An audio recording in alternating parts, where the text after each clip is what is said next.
And that's where the danger lies. And just one other an addendum to that, there's one other channel, or one other possibility in my mind in which we might see violence in Rwanda. Not, I agree with Lars, on the scale that we saw in 1994. And this is the scenario where the RPF itself divides internally, with some kind of coup from within. Because what will happen, since the RPF and the government more broadly is highly dependent on the figure of President Paul Kagame, it would be unclear in his absence who would succeed and who would lead the country. And if one thing we do know as political scientists is that when you have power vacuums and you have uncertainty about the future, that this is when opportunists move. And as a result, you would often, as we did see in 1994, moderates and extremists would position themselves. And it's the dispute that takes place between, the conflict that takes place between moderate elites and extremist elites that is often political in nature, that can sometimes spill over, take or shape, follow ethnic lines. So we might see violence if there's an internal coup, because this, if you looked at Rwanda's history, the three occasions in which there have been regime changes, 1959 to 62, when they got independence, 1973, when you had the Second Republic founded, and then 1994, when the Second Republic fell and the current government was instated. On each of those three occasions of regime transition was accompanied by violence, political and ethnic, on differing levels. But the point is that there has never been a change of power or a transition of regimes in Rwanda that has not been accompanied by violence and that has been constitutional in nature. And that's, I think, an important lesson for Rwanda's future. Thank you very much. Now we'll start taking questions from the public. Any questions? Up there. I will bring the microphone. If you're sure, I can just shout down. Yeah. So given what you've just said, why aren't we going in capacity building now in their government? So setting up consociationalism or opening them up to a more representative system. Like, I know that it would be difficult for us to go in from the outside and impose it, because that's not what they're now set up for, but why aren't discussions being had to try and prevent this power vacuum situation, which we can see will come at some point? Right. I mean, I think that by and large, it does come back to the guilt that the international community feels and the respect that they have for President Kagame for having stopped the genocide and for leading a well-functioning technocratic regime. And so I think that the UK, the US, they really put most of their eggs in the basket of President Paul Kagame. There are attempts, small attempts here and there to build up civil society, to strengthen parliament, to strengthen other political parties. But, there's not a lot of money that gets put into it. It's not that sincere. And President Kagame doesn't take it very seriously. And so it's just a lot of taxpayer money, frankly, being wasted.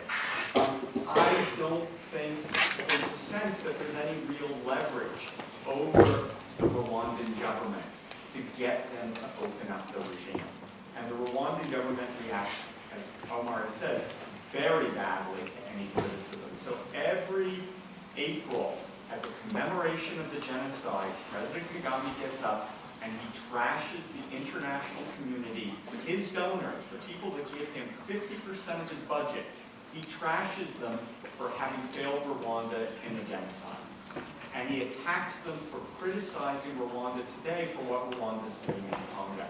And frankly, the UK, the US don't have the balls to stand up to that. And again, at the end of the day, their concern is really stability, and they're more willing to bet on kind of short-term stability than the riskiness of trying to democratize. Because again, as political scientists know, often the most dangerous moment in any regime is when you start to try to democratize it. Yeah, so the Rwandan government is riding a tiger, and it doesn't know how to get off without it. Think about the demographics of this country for a moment, right? It is made up of a Hutu majority and a Tutsi minority, and even smaller minority of Tuba. The fear that the has is a genuine one, which is that if you were to democratize, in other words, you were to introduce some form of pluralistic voting system, that a Hutu government would be elected. And that once again the Tutsi would be at risk as a minority in this country. So they don't know how to protect not just the Tutsi civilian population, but themselves as an political organization in the event of ushering in competitive party politics in the country. They make an argument, and the argument has some substance to it, which is that if you were to look at Rwanda's past, as Lars has also just hinted at, the introduction of competitive multi-party politics has been accompanied by the rise of ethnic extremism and violence. The transition from autocracy to democracy is a rocky one and is often accompanied by violence, by political violence and political instability more broadly. So what does Rwanda do with this very unusual ethnic demography of just 3 groups and one that's overwhelmingly larger than the other? Their argument is we need something called consensus democracy. So it's not simply a question of where we divide power, so we hold an election and one side loses and the other side wins, because that's a recipe or a formula for minority persecution.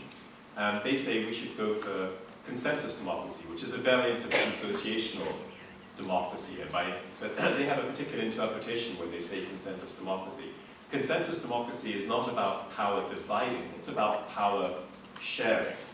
But in reality, the RPF is not really sharing power, because the political opposition, the real political opposition, has been denied the opportunity to participate in Rwanda's political system. And the only parties which can, even though there is this multi-party system, the only parties which do participate in Rwanda's political system are those which have been approved of or that have positions that the RPF approves of. And it has a very, very smart institutional, constitutionally designed system to ensure that the RPF continues to hold the necessary political concentration of power so that it does not find itself in a situation where it's off the tiger's back and in the tiger's jaws. Thank you very much. Another question? Yes.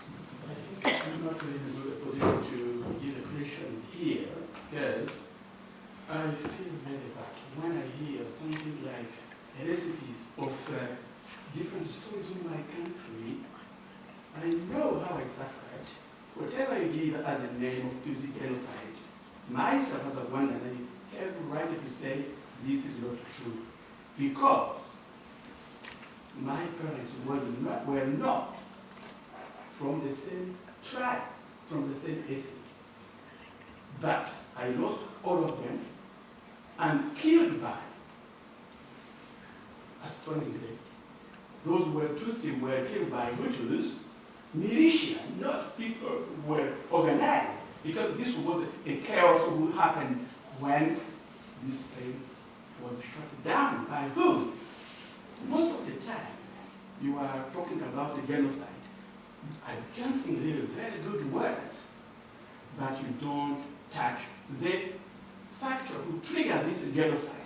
You could look in the top very clearly if you were able to detect what caused this genocide. Because this was what I really coming out. I was in that country at that time. I suffer even now. I'm going to cry. Because really scientifically, as we said, you are a political scientist. It's very well written. But don't write the history of my country. Let Rwandans write their own histories. Don't say, this guy stopped the war, the genocide. Who brought this genocide in there? Rwandans before, as I tell you, from both sides of ethnic, Hutus and Tutsi. My mom was Tutsi, my dad was Hutu. It's not my dad who killed my mom.